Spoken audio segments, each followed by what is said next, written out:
بسم الله الرحمن الرحیم. جلسه گروه الحدید، سوره فتح، آیات اول الی هفتم. میفرماید که انا فتحنا لک فتحا مبینا. ما در حدیبیه برای تو پیروزی نمایانی پیش آوردیم. لیغفر لک الله ما تقدم من ذنبک و ما تأخر، تا خداوند گناهان قبل و بعد از هجرت تو را که مشرکان به تو نسبت می‌دادند و تو را به سبب تنفر از بتپرستی گناهکار می‌دانستند، با پیروزی بر آنان بپوشاند و یهدیک صراطا مستقیما، و نعمتش را بر تو تمام کنند و تو را به راه راست هدایت کنند. و ینصرک الله نصرا عزیزا، و تو را یاری رساند، یاری قوی و شکست ناپذیر. هو الذی انزل السکینة فی قلوب المؤمنین لیزدادوا ایمانا مع ایمانهم.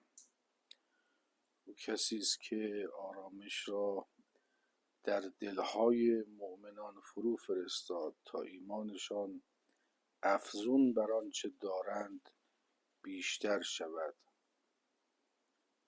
ولله جنود السماوات والارض و کان الله علیما حکیما. و سپاهیان آسمان ها و زمین تنها برای خداست و خداوند بسیار دانا و حکیم است. لیدخل المؤمنین و المؤمنات جنات تجری من تحتها الانهار خالدین فیها و یکفر عنهم سیئاتهم و کان ذلک عند الله فوزا عظیما. آری چنین کرد تا مردان و زنان مؤمن را در باغ‌هایی که از زیر آن رودها جاری است وارد کند، در حالی که همیشه در آن خواهند بود، و بدیهایشان را بپوشاند، و این نزد خدا نجات و پیروزی بزرگی محسوب می شود. و یعذب المنافقین و المنافقات و المشرکین و المشرکات الظانین بالله ظن السوء علیهم دائره السوء. و چنین کرد تا مردان و زنان منافق و مردان و زنان مشرک را عذاب کند، همانهایی که به خدا گمان بد بردند. حوادث ناگوار بر آنان فرود آید و خدا برای آنان خشم گرفته و غضب الله علیهم و لعنهم و اعد لهم جهنم و ساء مصیر. و آنان را لعنت کرده و بر ایشان دوزخ را آماده کرده است، و چه فرجام بدی است. ولله جنود السماوات والارض و کان الله عزیزا حکیما. سپاهیان آسمان ها و زمین تنها برای خداست و خداوند شکست ناپذیر و حکیم است. صدق الله العلی العظیم.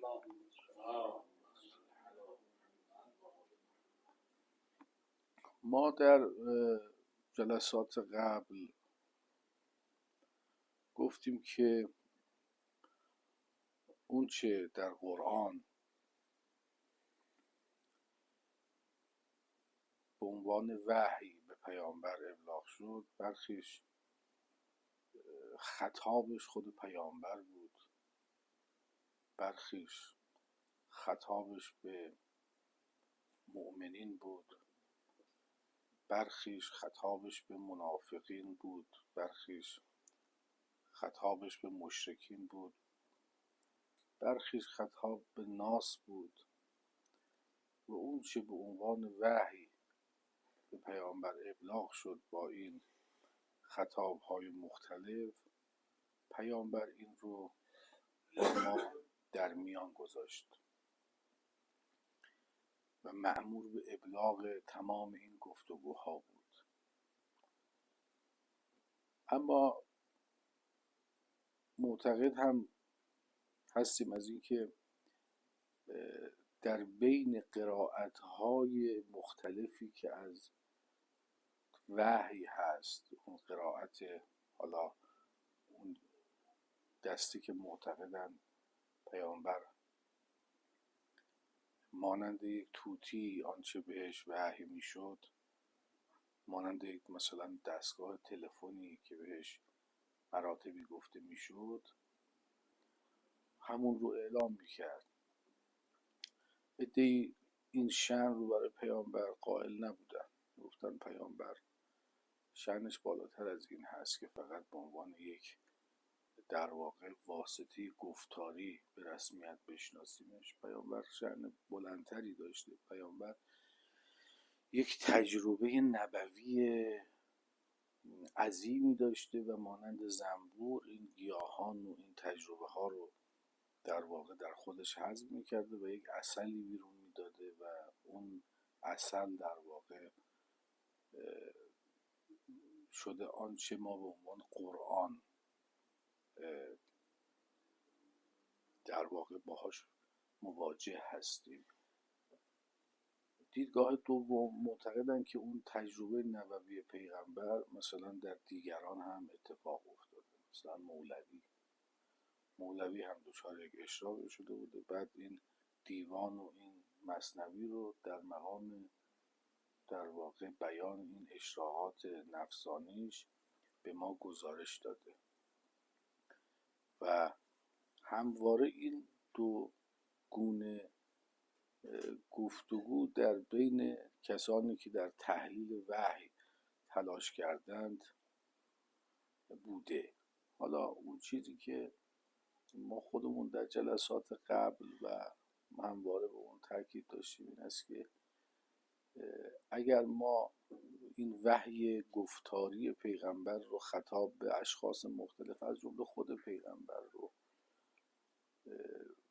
با همون مختصات گفتگویی که انجام می شده از جانب خدا بدونیم، این که پیغمبر یک تجربه دینی داشته، یک تجربه نبوی داشته و به واسطه اون تجربه نبوی و اون فهم نبوی باعث می شده که معنای تأویلی و تمام بطون این وحی رو بفهمه. این دوتاست، یعنی هم در این که این گفتگوی خدا با خود شخص پیغمبر به صورت وحی شنیداری و گفتاری و این گفتگو یا برخی از آیات خطابش مؤمنین هستند. در سوره حجرات خطاب آیه یا ایها الذین آمنو بود یا ایها الناس بود. اما معتقد هستیم که اینها یک معنای تأویلی دارن، به خاطر همین پیغمبر به عنوان اول مخاطب وحی معنای تأویلی رو میفهمیده و اگرچه اون معنای شأن نزول هم مبنا هست. بر اساس همین سیاق ما اگر به عنوان مخاطبین وحی، ما وقتی میشینیم جلسه مثلا هماندیشی قرآن میذاریم، ما هم در واقع مخاطب وحی هستیم. گفت حرف از دهان دوست شنیدن چه خوش بود، یا از دهان آن که شنید از دهان دوست. اگر این وحی گفتاری به پیامبر اعلام شد و پیامبر اون رو در میان گذاشت و مکتوب شد به دست ما رسید، امروز هم ما گویی این آیات و این گفتگو در واقع خطاب به ما هم داره بیان میشه. پس ما در مقام شنونده این گفتار خودمون رو هم باید به یک مجاهدتی و با یک والا تفقهی به اون حدی برسونیم. حالا نمیگم حالا این تلاشیه که ما خودمون رو بخوایم برسونیم که مانند پیغمبر اون معنای باطنی آیات رو هم بفهمیم، معنای ظاهری هم هست در کنارش. و در همه سوره ها باید با این نگرش وارد فهم آیات بشیم و وزن اصلی تفاسیری که از آیات میکنیم بر اساس همین باشه. شأن نزول آیات سوره فتح رو حاج آقای مقیسه خیلی کامل و متقن و تاریخی گفتند. من نمیخوام موارد مفصل اون بشم. یک مخلصی از اون رو بخوام بگم، ما این فضا رو باید در نظر بگیریم که پیامبر یک رویایی دید، بعد که یک رویایی رو دید که در حال احرام حج هست، این رو در میان گذاشت با در واقع یاران خودش، کسانی که ایمان آوردن به اسلام، عزم کردند که برن به سمت حج. 1400 نفر بودن، در سال ششم هجرت بود. با خودشون حتی اون در واقع گوسفندانی که باید قربانی میکردند هم برداشتن و رفتن. اما حوادثی اتفاق افتاد و منجر به صلح حدیبیه شد و پیامبر در موقع برگشت خیلی تحت فشار روحی بود، هم از جانب مسلمان ها که پیامبر تو این رویایی که دیدی، این وحی که دیدی منجر نشد، ما اینجا شکست خوردیم، فشارهایی آوردن. اینجا یک معنای تعویلی در آیات مد نظر هست. خداوند میگه انا فتحنا لک فتحا مبینا، ما فتح مبین رو بر تو حاصل کردیم و اصل و اساس غایت این است که همه به فتح مبین برسیم. حالا فتح ظاهری سال بعدترش اتفاق میفته. اصرار و لجاجت بر این که همین امروز پیروز بشیم، این خیلی اشتباه بزرگی هست. چون عمر در تاریخ اسلام اومده که گفته بود اگر 40 نفر از مسلمون ها از من حمایت میکردن، من با پیغمبر مخالفت میکردم. اینکه ما روحیات خودمون و اون نگاه خودمون رو بیایم و بخوایم ورود بدیم در مختصات ایمان و سایه بیاندازه بر اون، این مسیر اشتباهی هست. بالاخره اساس قضیه فتح نفسانی بوده، فتح اکبر بوده که پیامبر به اون فائق اومده بود با در واقع کمک خداوند و با جنود در واقع آسمان و زمین. این که فتح ظاهری ما که اتفاق بیفته ممکنه به جهت مختصات تاریخی این به تعویق بیفته، اما اینکه اصرار بکنیم الان در این نقطه ما باید پیروز بشیم بر کفار و ما باید پیروز بشیم در همین زمان بر مشرکین و هر رفتارهای انتحاری بخوایم بکنیم و وارد جنگ بشیم، این در واقع مسیر نادرستیه. این درس تاریخی هست که ما از این آیات میتوانیم بگیریم. آیات دوم هم که همونطور که دوستان گفتن، اینجا یک مسئله‌ای بود که پیغمبر در مزان اتهام گناه و خونریزی بود. گفتن پیغمبر یه آدم جنگ طلبی هست، پیغمبر یه آدمی است که همش دنبال کشتن هست. اینجا میگه تو با همین صلح حدیبیه اتفاقا نشون دادی که آدم صلح طلبی هستی. این که میگه لیغفر لک الله ما تقدم من ذنبک و ما تأخر، این ذنبک، این گناه تو، یک اتهامی هم در قبلش تقدیر گرفته میشه که ما پوشاندیم این اتهام گناهی که به تو میزنن که تو در واقع همش در حال خونریزی و جنگ هستی. تو الان اومدی و اتفاقا سابقه مبارزات و غزوات قبل هم پیروزی تو بوده بر کفار. حالا اون جنگ احد هم که کفار یک پیروزی نیمبندی داشتن، یک پیروزی کاملی نداشتن.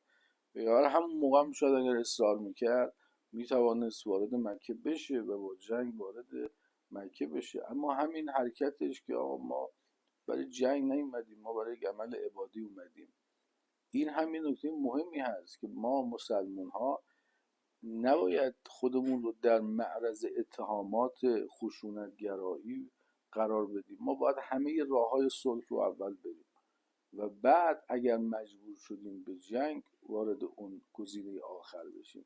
اگر ادبیات ما از لحاظ حالا تفسیر سیاسی، فقه سیاسی که از این آیات میگیریم اینه که آیا در ادبیات ما با دیگری، که حالا دیگه اینجا کفار بودن دیگه، آیا در ادبیات ما با دیگری آیا گفتمان صلح طلبی غلبه داره یا گفتمان جنگ طلبی که الان میزنم، الان حمله میکنیم، آقا بزنیم؟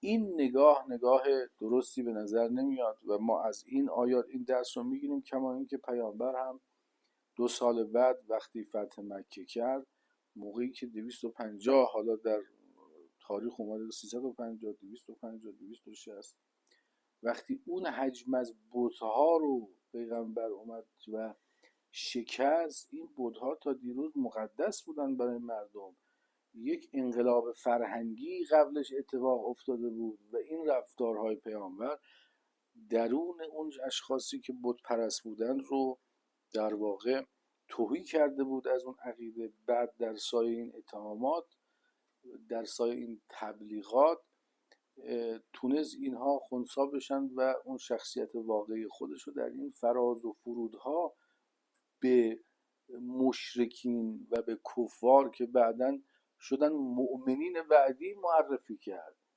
ما اینکه مثلا همین که یک عنوانی رو بذاریم به دشمن بگیم آقا تو دشمنی باید نابود بشی، یا ما بگیم همین که تو کافری تو باید نابود بشی، نه، رفتار ما در طول تاریخ میتونه کفر اونها و اون شدت اونها و حتی انقلاب فرهنگی در اونها ایجاد بکنه، اگر که خودمون رو به عنوان یک سری شخصیت های معقول، و پیغمبر در همون سال رفت، بعد هم امکان مبارزه هم بود اما مصالحه کرد، مصالحه‌ای که اگر بندهای اون رو همین الان با هم دیگه تکرار بکنیم، همین الان ممکنه خود ما هم مخالفت بکنیم با اون بندها.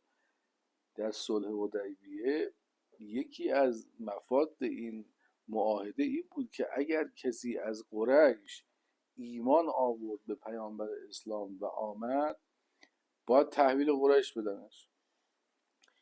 آیا ما همین الان صلح حدیبیه رو میتونیم بپذیریم؟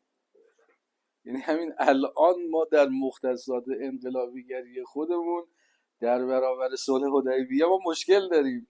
اگر می توانستیم تفسیری رو درست بکنیم که بگیم این قسمت ها جزء متن نبوده، مطمئنا همون رو تبلیغ میکردیم. یعنی شما در واقع نوع عقلانیت سیاسی که در این آیات هستند و وقتی نگاه میکنید دیگه بالاتر از این عقلانیت سیاسی نداریم. آیا زعامداران اسلامی ما این عقلانیت سیاسی رو دارن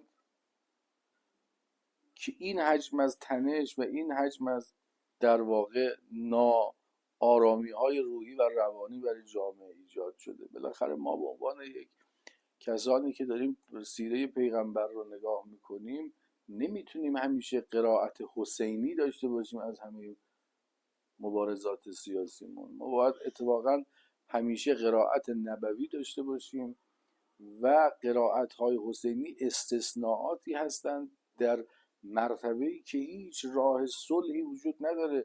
کما اینکه اکثر مذاکرات امام حسین علیه السلام هم مذاکرات صلح بود. حتی امام حسین گفت ما نمیخوایم جنگ بکنیم، ما میخوایم بریم به در واقع گفتن نه، تو یا باید بیعت بکنی یا باید. اون مخمسه‌ای که کفار قرار میدن اونجا جواز به جنگ بوده، ولی اگر مخمسه‌ای نبوده، اگر خودشون هی پیغام میفرستن که بیایید صلح کنیم مذاکره کنیم، ما میگیم نه، ما نامه شما رو نمیخونیم. دوستان گفتن دیگه بالاخره این انتقادات باید بشه یه روزی. وقتی که دلار 7 تومن اومدن گفتن بیاید مذاکره بکنیم، نیومدیم مذاکره بکنیم، گوش نمی کنیم و میگیم ما با تو حرف نمیزنیم، این با کدوم یک از سیره های اهل بیت میخونه؟ و اینها آیاتی هست که آیات قرآنه. ما آیا مانیفست رفتاریمون آیات قرآن هست یا نه؟ و این رو باید در نظر بگیریم. حداقل اگر اطلاعاتی هست که جامعه مسلمین نمیدونن باشون در واقع در اختیارشون گذاشته بشه که اونها هم بشن مساقل یزداد و ایمانن. باید باشون گفتگو بشه که به این دلایل، به این در واقع ادله هست که ما هیچ گونه مذاکره و در واقع گفتگویی نمی کنیم. حتی در روایات مربوط به ظهور هم هست که امام مهدی یک صلحی رو با غرب داره و اینها مسائلی است که باید باز بشه. ما همیشه باید به عنوان یک چهره در واقع صلح طلب که عقلانیت سیاسی در اون پیشی میگیره خودمون رو معرفی بکنیم. این حالا درسی است که میشه از این آیات به عنوان اون شأن نزول و مسائل تاریخیش بگیریم.